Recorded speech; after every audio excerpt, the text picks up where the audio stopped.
Salut tout le monde, j'espère que vous allez bien. On se retrouve pour une vidéo achat manga un peu comme toutes les semaines maintenant. Pour être franc avec vous, je suis quand même assez satisfait de cet achat manga parce que vous devez savoir que j'achète pas mal de séries, des séries complètes, des séries stoppées, des séries rares et des séries en cours. Et le truc avec les séries en cours, c'est bien que c'est en cours. Donc peut-être qu'il y a un an de ça, par exemple, j'avais acheté, on va dire, les 13 volumes de One Punch Man, c'était la collection intégrale.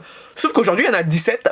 Donc il manque 4 volumes. Vous vous doutez, les séries en cours, faut bien les continuer. Et justement, dans cet achat manga, j'ai pu continuer pas mal de séries que j'avais achetées peut-être il y a 1 ou 2 ans. Et j'ai pu compléter un peu les tomes qui me manquaient. On va commencer doucement avec les séries les plus connues. Alors, dans l'exemple, je vous avais parlé de One Punch Man. Mais en fait, j'ai effectivement acheté des volumes de One Punch Man. J'ai acheté du volume 11 au volume 17. Donc actuellement j'ai jusqu'au dernier volume de One Punch Man sorti qui est le 17. Le 18 ne va pas tarder à sortir. Si vous avez vraiment le sens du détail, vous avez dû remarquer que ces volumes de One Punch Man, je les ai pris ici, dans les étagères. En temps normal, les mangas que je vous ai pas présentés, je les range pas dans les étagères.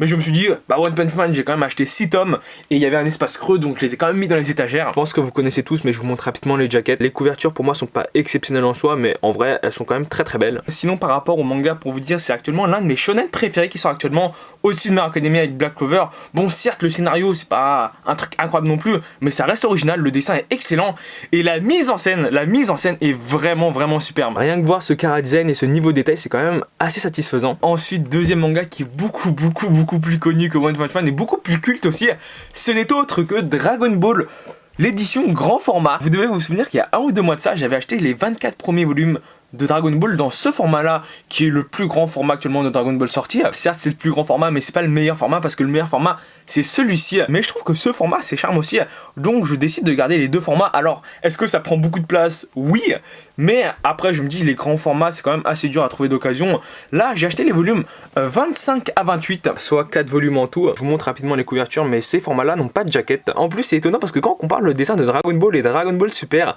et bah tu sens clairement que Dragon Ball est au-dessus. Sinon le papier est pas d'une qualité incroyable, mais à chaque fois il y a un poster à l'intérieur. Personnellement je vois pas l'intérêt de les détacher. Je pense qu'il y a assez peu de personnes qui les détachent parce que les posters sont pas incroyables et ils sont pas très grands. En plus ils sont un peu pliés, donc les afficher dans sa chambre ou dans sa mangatech c'est pas incroyable.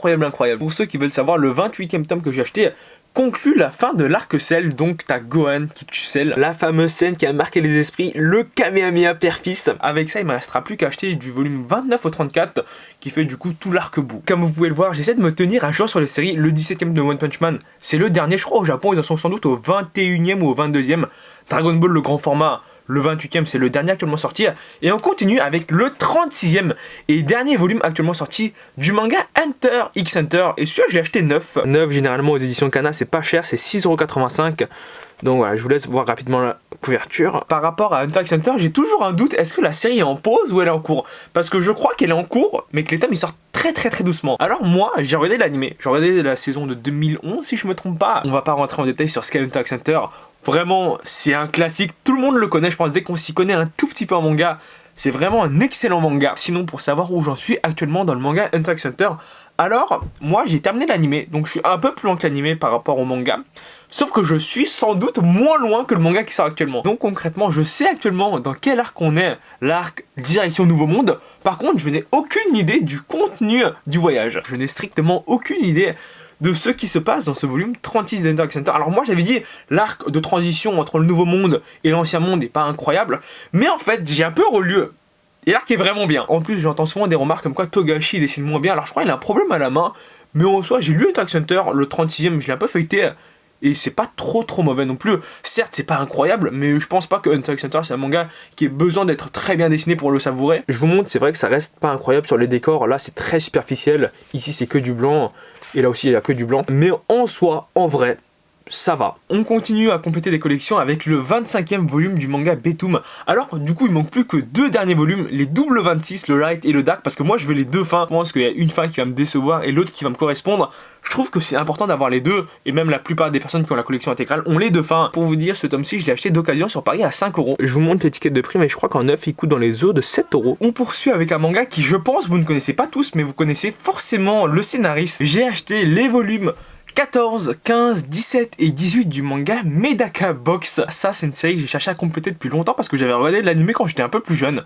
Et c'est actuellement l'auteur de Bakemonogatari, il s'appelle Nizuazan. Je sais pas comment ça se prononce. Je vous montre, c'est écrit ici Nizoisin. Pour vous dire, Megabox, c'est pas une série spécialement rare. Elle tombe de temps en temps sur le Bon Coin ou sur eBay à des prix, je trouve quand même un peu élevés, c'est le problème. Et si vous vous souvenez bien, il y a sans doute 1 ou 2 mois de ça, j'avais trouvé avec Gilbert Joseph des tomes de Megabox d'occasion. Il y avait à peu près ces tomes-là, sauf qu'il manquait un tome, c'était le 16. Sauf que le petit souci, et vous devez vous en douter, c'est que le volume 16 du manga Megabox est en rupture de stock. Donc tu peux le trouver que d'occasion.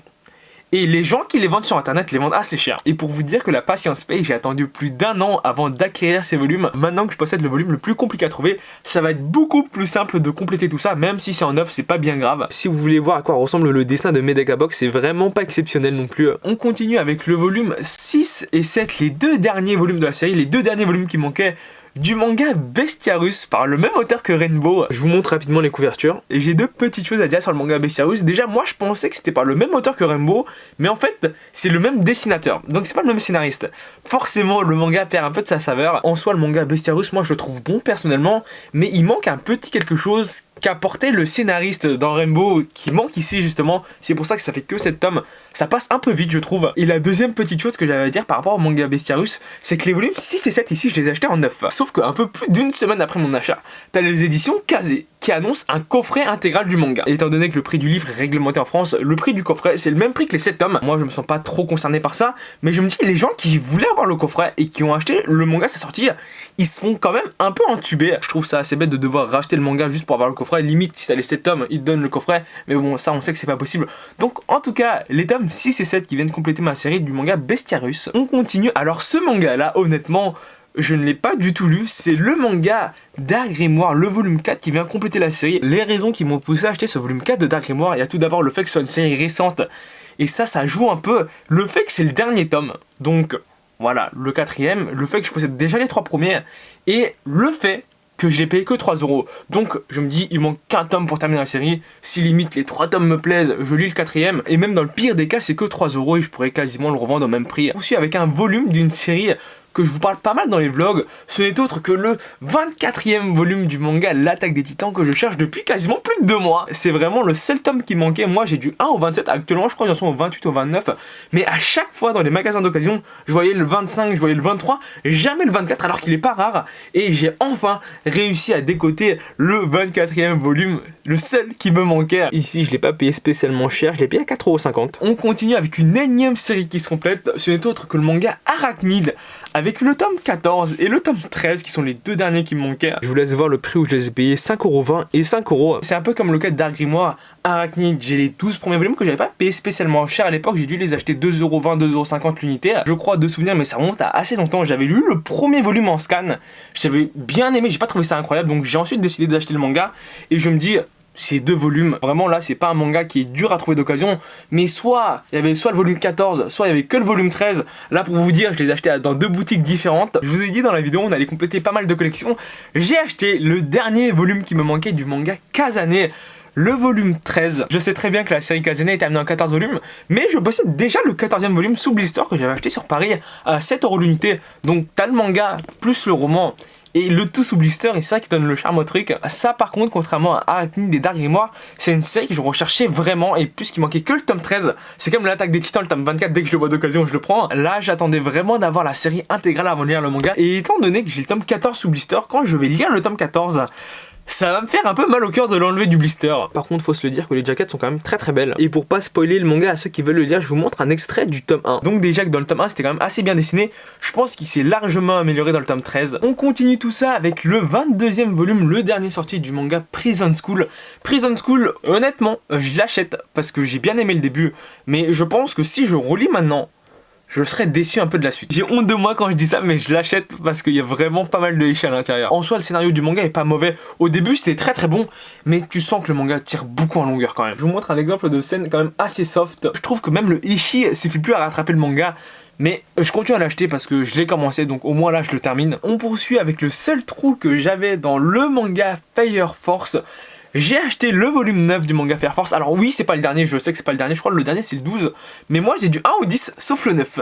Donc maintenant que j'ai acheté le 9, j'ai plus de trous et ça m'arrange quand même pas mal. Par rapport à Fire Force, j'ai un peu lu le manga, j'ai trouvé ça un peu moins bon que Fairy Tail au début, mais là j'ai un peu fait le tome 9 et ça m'a l'air d'être vraiment bien. Et il y a quelque chose d'assez drôle, c'est que sur YouTube on me recommande souvent des extraits de l'animé et dans ces extraits il y a quand même pas mal de ecchi, alors que dans le manga de base c'est pas si ecchi que ça. Ensuite, une série que j'ai découvert en scan il y a assez longtemps et je crois que le manga s'est terminé en France et même au Japon, mais je suis pas sûr, je me suis pas tenu informé de la chose. C'est le manga Tenjin, le dieu du ciel. J'ai acheté les tomes 7, 8 et 9. Alors j'avais lu le premier tome, j'ai trouvé ça quand même assez bon. Après je me dis comment ils vont faire un scénario avec ça, donc j'attends de voir, mais actuellement j'ai pas la série intégrale parce que je crois que ça s'est terminé en une dizaine de tomes, et moi actuellement j'ai du tome 1 au 5, donc là j'ai acheté le 7, 8, 9, donc il manque le 6. On poursuit tout ça avec les volumes 30 et 31 du manga Food Wars. Alors j'ai pas les 31 premiers volumes du manga Food Wars, j'ai un énorme creux dans la série du volume 25 au volume 28, plus le 32 qui vient de sortir actuellement, c'est logique. Peu importe ce qu'on pourra dire, je trouve que Food Wars est un très bon manga de cuisine. Bon certes, t'as un peu d'ecchi, c'est un peu surjoué des fois, mais en même temps, si c'était pas surjoué, le manga perdrait un peu de son charme aussi. Le seul gros reproche que je pourrais faire au manga, c'est que la fin est vraiment, je trouve, bâclée. Elle est pas infâme non plus, mais tu sens qu'elle est hyper rushée et que c'est vraiment dommage parce qu'il y avait potentiel à faire beaucoup plus. À part ça, le dessin, le scénario, la mise en scène, tout est, je trouve, excellent dans le manga. Je vous montre rapidement un dessin du tome 31. Je pense sans problème que Food Wars, c'est un manga que je vais garder sans doute jusqu'à la fin de ma vie, en tout cas pas loin. Et on va terminer cette vidéo achat manga, non pas en complétant des séries, mais bien en commençant une nouvelle série qui n'est autre que le manga Mary Graves. Donc voilà, on termine des séries, on complète des trous, on commence de nouvelles séries. C'est le cycle du manga Mary Graves. J'ai lu l'intégrale en scan et même j'avais fait une vidéo pour dire que le manga devait être édité. Je crois que le mois prochain ça a été édité. C'est de la fantastique, il y a de l'action, il y a de l'humour, c'est bien dessiné, il y a un scénario, on va dire assez original quand même. Je vous montre rapidement le style du manga. C'est léger mais ça reste quand même très fourni. Sauf que quand j'ai lu le manga, j'ai trouvé les 3 premiers tomes vraiment excellents. C'est quasiment du 17-18 sur 20. Le tome 4, tu sentais que l'auteur cherchait un peu à rusher son manga, donc c'était un peu moins bon, peut-être du 15 sur 20. Sauf que quand j'ai lu le dernier tome, pour vous dire, la série est terminée en 5 volumes, j'étais un peu déçu. Parce qu'il y avait potentiel là, vraiment sans rigoler, à faire 10-15 tomes, et ça s'est terminé en 5 tomes. L'auteur a fait une ellipse comme j'en ai jamais vu dans le manga. C'est pas bâclé, c'est bien raconté, mais il y avait tellement de trucs à raconter en plus. En tout cas, si vous cherchez une bonne série pas très longue, je vous invite à découvrir le manga parce que franchement, le manga est quand même vraiment bon tout le long. Donc, Mary Graves, le premier tome de la série. J'espère que la vidéo t'a plu. Si c'est le cas, n'hésite pas à laisser un pouce bleu, n'hésite pas à t'abonner, c'est le plus important. Je te dis à la prochaine vidéo. Salut!